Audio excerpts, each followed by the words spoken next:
Hello हमारे प्यारे भाई बहनों, आशा करते हैं आप सब ठीक हैं और मन लगा के अपने एग्ज़ाम की तैयारी कर रहे हैं। तो ये सीडीपी के क्वेश्चन हैं। तो 23 तक हमने क्वेश्चन करवाए थे, तो आज 24 से स्टार्टिंग करनी है। तो बिना स्किप किए आप इस वीडियो को देखा करिए। और जैसे स्क्रॉल करते समय अगर ये वीडियो आ रही है तो प्लीज़ इसे बिना स्किप किए हुए देखिए, क्योंकि ये प्रीवियस ईयर के क्वेश्चन है और पूरा देखा करिए। तो चलिए हम आज 24 क्वेश्चन से स्टार्टिंग करते हैं। मध्य विद्यालय कक्षा में छात्रों को सेट करने के लिए प्रोत्साहित करने पर ध्यान देना चाहिए। ऑप्शन होगा ए सही महारत उन्मुख लक्ष्य। तो इसकी व्याख्या करते हैं। एक माध्यमिक विद्यालय कक्ष में शिक्षकों को छात्रों को निपुणता उन्मुख लक्ष्य निर्धारित करने के लिए प्रोत्साहित करने पर ध्यान देना चाहिए। छात्रों को वांछित कौशल में प्रवीणता निपुणता हासिल करने पर ध्यान केंद्रित करने के लिए प्रोत्साहित किया जाना चाहिए। वो लक्ष्य प्राप्त करने में तभी सक्षम होंगे जब उन्हें वांछित कौशल में निपुणता हासिल हो। उदाहरण के लिए, एक छात्र जिसकी क्रिकेट में रुचि है और एक बल्लेबाज बनना चाहता है, उसे अपने बल्लेबाजी कौशल पर ध्यान केंद्रित करने के लिए प्रोत्साहित किया जाना चाहिए। वह तभी बेहतर प्रदर्शन करेगा जब उसके पास सही कौशल और प्रशिक्षण होगा। नेक्स्ट क्वेश्चन है, निम्न में से अधिगम की कौन सी तकनीक पर एक अध्यापिका को बल देना चाहिए? तो ऑप्शन बी सही है, संरचनाबद्ध अन्वेषण की प्रक्रिया द्वारा अधिगम। इसकी व्याख्या करते हैं। संरचनाबद्ध अन्वेषण की प्रक्रिया द्वारा अधिगम तकनीकी पर एक अध्यापिका को बल देना चाहिए, क्योंकि इससे बच्चों के विभिन्न पहलुओं को पता चलता है, जिससे अध्यापक उन पहलुओं को समझ करके उसका निराकरण करते हैं। यह एक बच्चों के अधिगम के रूप में समस्या साधक का काम करता है। नेक्स्ट क्वेश्चन है, निम्न में से कौन सा बाह्य अप्रेरणा का उदाहरण नहीं है? तो रुचि, ऑप्शन बी रुचि नहीं है। तो इसकी व्याख्या करते हैं। रुचि बाह्य अभिप्रेरणा का उदाहरण नहीं है। बाह्य अभिप्रेरणा से तात्पर्य उस अभिप्रेरणा से है जो व्यक्ति को, इसकी व्याख्या एक बार फिर से कर लेते हैं। रुचि बाह्य प्रेरणा का उदाहरण नहीं है। जो बाह्य प्रेरणा से तात्पर्य उस अभिप्रेरणा से है जो व्यक्ति को बाहर से प्राप्त होता है, जो पर्यावरण से संबंध होती है। यह अभिप्रेरणा प्रोत्साहन द्वारा दी जाती है। प्रोत्साहन में प्रशंसा, दोषारोपण, पुरस्कार, दंड, अंक, श्रेणी एवं सहयोग आते हैं। चूंकि रुचि आंतरिक अभिप्रेरणा है, आंतरिक अभिप्रेरणा स्वयं व्यक्ति के अंदर स्थित होता है। आंतरिक अभिप्रेरणा व्यक्ति को हमेशा किसी भी कार्य को सतत रूप से करने के लिए प्रेरित करती है। नेक्स्ट क्वेश्चन है, निम्न में से कौन सा भाव विद्यार्थियों के अधिगम में बाधक रहेगा? ऑप्शन डी सही होगा, निराशा।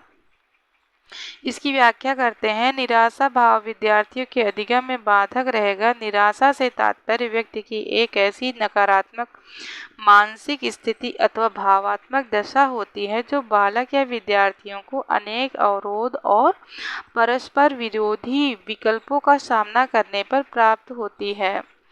उत्सुकता, कृतज्ञता तथा जिज्ञासा तीनों व्यक्ति की आंतरिक प्रेरणा है जो व्यक्ति के अंदर स्थित होती है और हमेशा व्यक्ति को किसी भी कार्य को करने के लिए प्रेरित करती है। नेक्स्ट क्वेश्चन है, एक कक्षा में जल संप्रत्यय पर चर्चों के दौरान एक बच्चा कहता है कि जल रंगहीन नहीं है। अध्यापिका के पूछे जाने पर वह उसके घर के पास वाले नाले के गंदे पानी का संदर्भ देता है। बच्चे के इस भ्रांति पर अध्यापिका की क्या प्रतिक्रिया होनी चाहिए? ऑप्शन सी सही होगा, इस जवाब को अपना लेना चाहिए और जल के रंगहीन होने का तर्क बताना चाहिए। तो इसकी व्याख्या करते हैं। एक कक्षा में जल संप्रत्यय पर चर्चा के दौरान एक बच्चा कहता है कि जल रंगहीन नहीं है। अध्यापिका के पूछे जाने पर वह उसके घर के पास वाले नाले के गंदे पानी का संदर्भ देता है। बच्चे के इस भ्रांति पर अध्यापिका की ऐसी प्रतिक्रिया होनी चाहिए कि इस जवाब को अपना लेना चाहिए और जल के रंगहीन होने का तर्क बताना चाहिए, जिससे बच्चे की भ्रांतियाँ दूर हो सकें। नेक्स्ट क्वेश्चन है, अधिगम का सामाजिक संरचनात्मक उपागम निम्न में से किसकी महत्वता पर बल देता है? ऑप्शन सी सही है, सांस्कृतिक संदर्भ। तो इसकी व्याख्या करते हैं। अधिगम का सामाजिक संरचनात्मक उपागम सांस्कृतिक संदर्भ की महत्वता पर बल देता है। वाइगोस्की ने बालक के संज्ञानात्मक विकास में समाज एवं उसके सांस्कृतिक संबंधों के बीच संवाद को एक महत्वपूर्ण आयाम घोषित किया। इनके अनुसार संज्ञानात्मक विकास एकाकी नहीं हो सकता। यह भाषा विकास, सामाजिक विकास, यहाँ तक कि शारीरिक विकास के साथ साथ सामाजिक सांस्कृतिक संदर्भ में होता है।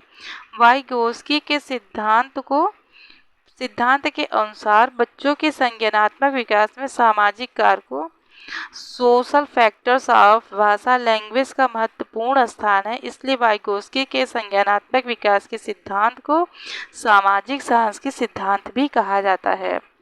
नेक्स्ट क्वेश्चन है, अधिगम सबसे अधिक प्रभावशील और अर्थपूर्ण होगा अगर यह संदर्भित रूप में हो। ऑप्शन ए सही है। तो इसकी व्याख्या करते हैं। अधिगम सबसे अधिक प्रभावशील और अर्थपूर्ण होगा अगर यह संदर्भित रूप में हो।